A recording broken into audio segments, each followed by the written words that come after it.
Una sa ating mga balita, muling tiniyak ni Pangulong Aquino ang pagpapatupad ng mga hakbangin para malutas ang problema sa port congestion. Inihayag ito ng Pangulo sa inaugurasyon ng Inclusive Agribusiness Program ng Philippine Business for Social Program sa Davao City kanina. Iginiit ng Pangulo na masusing minomonitor ng Malacanang ang aksyon ng mga ahensya ng gobyerno sa port congestion na nagdudulot ng matinding trapiko sa Metro Manila at karatig lugar. Ayon sa Pangulo, malaki ang epekto ng port congestion sa ekonomiya ng bansa. Kasabay nito, humingi ng pamanhin ng Pangulo sa publiko dahil sa nararanasang bigat ng daloy ng trapiko punsod ng port congestion. Sinabi ng Pangulo na kanyang pag-aaralan ang sitwasyon ng trapiko nitong weekend upang matukoy ang sanhi ng problema. Nag-uulat si Haji Camino via phone patch. Haji? Yes, tama ka dyan. Magandang gabi sa inyo dyan, Ralph, Cathy at Mark. Muling binigyang diin ni Pangulong Aquino ang mga problemang dulot ng port congestion sa Maynila. Inaasahan kasing sisikip ang trapiko sa Metro Manila kasunod ng ipinatupad na 2-week special privilege window para sa mga truck na magpo-pull out ng mga container sa pantalan.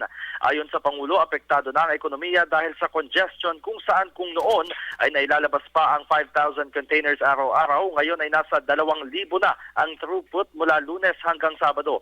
Kaya naman walaan niyang mapaglagyan ng mga naiipong cargo. Binigyang halimbawa ni Pangulong Aquino na may mga kalakal mula Singapore na hindi maihatid dahil sa congestion sa Maynila.